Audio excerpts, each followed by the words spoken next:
अस्सलाम वालेकुम। देखें, इमरान खान ने इतने महीने जेल में उन्होंने अपने सारे केसेस उन्होंने कहा कि मैं इनका सामना करूंगा और इनसे सुर्ख रूह होकर निकलूंगा।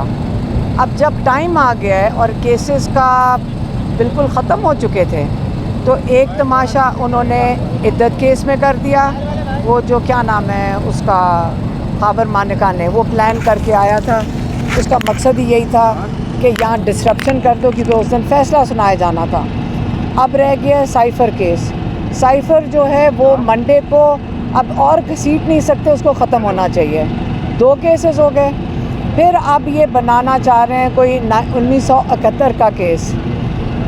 देखें, अब टाइम आपका अगर ख्याल है कि जब तक इमरान खान के आगे केसेस चल रहे थे और उन्होंने उनका सामना किया है ईमानदारी से, उन्होंने कहा मैं इनसे सुरखरू होकर निकलूँगा, तो अब ये क्या टैक्टिक्स इनको इस्तेमाल करनी पड़ी हैं ताकि इमरान खान को जेल में रखा जाए या उसकी तस्वीर ना निकले। लेकिन अब हद हो गई है, हमारी भी एक हद हो गई है। जब तक हमने बड़े लिहाज से और सब्र से इमरान खान के साथ हम भी साथ खड़े रहे हैं, क्योंकि उन्होंने कहा था मैं जजेस के ऊपर, हमने आज तक किसी के ऊपर कोई बात इससे नहीं की, क्योंकि हमें पता है कि जजेस के ऊपर भी प्रेशर है, लेकिन उन्होंने कोशिश कर रहे हैं कि वो इंसाफ दे सकें। लेकिन अब हद हो गई है। अगर इनका ख्याल है कि हम घर में बैठे रहेंगे, हम इसी गर्मी में आके, अब जब नाइंसाफ़ी का वक्त शुरू हो रहा है, अब हम आके अडयाला जेल के बाहर बैठ जाएंगे। हमें कोई भी ना बैठा हो, हम बैठ जाएंगे और हम यहाँ से नहीं उठेंगे। अगर हमें भी जेल में डालना हो और हमारे साथ जो लोग बैठे होंगे उनको भी जेल में डालना हो, हम सब तैयार हैं। और जेल भर दें, पहले ही 7,500-8 हज़ार लोग हैं, इसके अंदर हम सारों को डाल दें, क्योंकि हमें भी जिस वक्त जो लॉयर्स हैं, आज केस इसलिए नहीं हुआ क्योंकि जो लॉयर था उस्मान गिल, वो कोर्ट के अंदर था, उसके ऊपर भी दहशतगर्दी का पर्चा डाल दिया है। और इस किस्म की जो ज़्यादतियाँ हो रही हैं, अब चाहे हमारे लॉयर्स के साथ हो रही हों, चाहे इमरान खान के साथ हो रही हों, अब बर्दाश्त अब ख़त्म होती जा रही है। 9 मई रह गया इनका। इमरान खान ने अभी कहा है कि हम भी चाहते हैं कि 9 मई को हुआ था उसके ऊपर जुडिशल कमीशन बनाई जाए। फैज़ ईसा जो सुप्रीम कोर्ट के चीफ जस्टिस हैं, हम उनसे फिर से उनकी तरफ से अपील करते हैं कि आप 9 मई की जुडिशल कमीशन बनाएं ताकि तहकीकात हो सकें कि इमरान खान के ऊपर उन्होंने कहा कि जिन्होंने मुझे उस दिन अरेस्ट किया और जिन्होंने उस दिन CCTV कैमरा की फुटेज चोरी की है, आप उनको बुलाएं और पूछें कि ये कहाँ CCTV फुटेज किधर है। उसमें सारों का पता चल जाएगा और जब वो पता चल जाएगा उनको सज़ा, सख्त से सख्त सज़ा देनी चाहिए। लेकिन हम हम फैमिली की तरफ से ये कहना चाहते हैं कि हमारी अब वो उस लेवल पे, अब उस वहाँ पे बात पहुँच गई है कि ये ना सोचें कि हम आराम से यहाँ बैठ के ये तमाशा देखते रहेंगे। हाँ, लेकिन चक्की वाली जो मेरी बहन बता रही हैं कि इमरान खान ने ये भी कहा कि ये कौन बात कर रहा है कि मेरे पास एयर कंडीशन कमरा है और इतना बड़ा कमरा है। चक्की जो डेथ सेल किस्म का कमरा है, उसके अंदर उनको आइसोलेशन में रखा हुआ है, उनको अपने लॉयर से नहीं मिलने दिया जाता, उनको पार्टी के जो लोग हैं उनको हफ्ते में 1 दफ़ा 20 मिनट के लिए मिलने दिया जाता है। आज भी जब हम खड़े थे तो हमें 10 मिनट के लिए उन्होंने खड़े नहीं होने दिया गया। जो पुलिस वाला था उसको ऊपर से फ़ोन आ रहे थे और सुप्रीम कोर्ट का ऑर्डर ले रहे हैं। उनका ब्लड टेस्ट हो चुका है इमरान खान का, वो नहीं दे रहे हैं। वो पिम्स वाले वो भी नहीं दे रहे कि पता चले कि ये किस किस्म की ह्यूमन राइट्स अब्यूज़ हैं इनके। ये इतनी आफत आई हुई है। हम जजेस से भी अपील करते हैं कि खुदा के वास्ते अपनी इज़्ज़त बचा लें, पाकिस्तान को बचा लें। लेकिन अब ये बस करना चाहिए, कितनी देर तक ये चलाएंगे। इमरान खान ने नहीं कोई डील करनी, हम आपको बता देते हैं फिर से, इमरान खान ने डील नहीं करनी। अगला लाएमल आपका क्या है? हमें उसके ब्लड टेस्ट इसलिए ले रहे हैं क्योंकि हमें फ़िक्र है कि आप उनको जहर ना दे दें।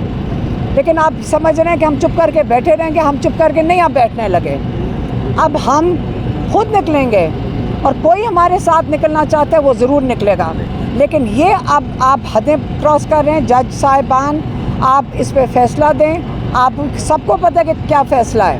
آپ سب کو پتہ ہے کہ عمران خان اور بشرا بی بی بے گناہ ہیں.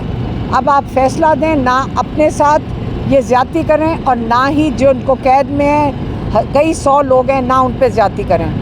اور آئندہ کے لیے اگر کیسز کا اگلے ہفتے تک نہیں فیصلہ ہوتا, ہمیں یہ سمجھ آ جائے گی کہ اب ججز کے اوپر زیادتی ہو رہی ہے. ہم ججز کے ساتھ بھی کھڑے ہیں اور ہم آپ کے ساتھ کھڑے ہیں. آپ فیصلہ دیں, مہربانی. جو خان صاحب کی لیگل ٹیم ہے اس کے ممبران پر ایف آئی آر درج ہو چکی ہے اور وہ آج اپنی ضمانتیں کروانے میں مصروف ہیں. تو جج صاحب کو جب یہ بتایا گیا کہ اس ٹیم نے جس نے آپ کے سامنے آ کر کیس لڑنا ہے وہ خود اپنی ضمانتوں کے لیے آج عدالتوں میں گئی ہوئی ہے, تو آپ مقدمہ جو ہے وہ آپ اس کو ایڈجرن کریں. جج صاحب نے اس بات پر مائنڈ کیا. ہمارے لیے بڑا سرپرائز تھا کہ وہ کس طرح اس بات کو مائنڈ کر سکتے ہیں کہ وہ وکلا جو ہر روز آپ کے سامنے پیش ہوتے ہیں اس کیس میں 10-10 12-12 گھنٹوں کی لمبی ہیئرنگز ہوتی ہیں, وہ ساری اٹینڈ کرتے ہیں. تو اگر ان کی اپنی ذات کے اوپر ایف آئی آر درج ہو چکی ہے اور وہ بھی دہشت گردی جیسی سویر جو پروویژنز ہیں اس کے تحت مقدمات درج ہو چکے ہیں, تو وہ کس طرح بغیر پروٹیکشن کے آپ کے سامنے پیش ہوں. البتہ تھوڑی دیر کے بعد انہوں نے کہا کہ عدالت کو فوری طور پر خالی کر دیا جائے, اور ہماری جو آپس میں خان صاحب کے ساتھ ملاقات تھی, وہ بات چیت تھی, اس کو انہوں نے ادھورا رکھا اور فوراً ہمیں نکلنے کا کہہ دیا گیا. دوسری امپورٹنٹ چیز جس کے اوپر خان صاحب نے کمنٹ کیا ہے وہ آپ سب کے سامنے رکھنا بہت ضروری ہے. خان صاحب نے اخبار میں پڑھا کہ فارمیشن کمانڈرز کی میٹنگ ہوئی ہے جس کے اندر 9 مئی کے اوپر بہت زیادہ تشویش کا اظہار کیا گیا ہے. خان صاحب نے یہ کہا ہے کہ ہم بھی اسی طرح کی تشویش رکھتے ہیں اور ہم بھی چاہتے ہیں کہ 9 مئی کے اوپر تحقیقات ہوں, اور ہم بالکل تیار ہیں کہ 9 مئی کے اوپر جس قسم کی تحقیقات یا کمیشن بنایا جاتا ہے ہم ہر طرح سے تیار ہیں کہ اس میں کوآپریٹ کریں. لیکن 2 چیزیں انہوں نے کہا کہ یہ ضرور ہونی چاہیے اس کے اندر جو بھی کمیشن تحقیقات کرے. پہلے نمبر پہ کہ اسلام آباد ہائی کورٹ کے CCTV کیمراز کو کس نے چرایا تھا اور فوٹیج کو کس نے چرایا تھا, اور دوسرا انہوں نے کہا ہے کہ مجھے جو ابڈکٹ کیا گیا تھا, جو سپریم کورٹ نے یہ ڈکلیئر کیا تھا کہ مجھے غیر قانونی طور پر وہاں سے ابڈکٹ کیا گیا تھا ہائی کورٹ کے اندر سے, وہ کس کے حکم سے ہوا تھا. اگر یہ 2 پوائنٹس اس کے اندر شامل کیا جاتے ہیں تو تحریک انصاف یہ جو کل مطالبہ کیا گیا ہے کہ 9 مئی کے اوپر تحقیقات ہونی چاہیے, بالکل اس کو سپورٹ کرتی ہے. تحریک انصاف ان کے ساتھ کھڑی ہے. تیسری امپورٹنٹ چیز یہ ہے کہ ابھی فیملی نے بھی تھوڑی دیر پہلے اناؤنس کیا کہ خان صاحب کسی قسم کی کوئی ڈیل نہیں کرنا چاہتے. وہ ان کی کسی قسم کی کوئی بات چیت نہیں ہو رہی, وہ صرف اپنے مقدمات کو قانون و انصاف کے مطابق حل کروانا چاہتے ہیں. چوتھی چیز اوورسیز پاکستانیوں کے لیے خان صاحب نے ایک پیغام دیا ہے جس کے اندر انہوں نے فرمایا ہے کہ آپ کو جلد ایک شیڈول دیا جائے گا جس کے تحت آپ لوگوں نے احتجاج کرنا ہے اور آپ اپنی تیاری رکھیں. سوشل میڈیا کے لیے خاص طور پر خان صاحب نے اپنا پیغام جاری کیا ہے کہ یہ سوشل میڈیا میری طاقت ہے.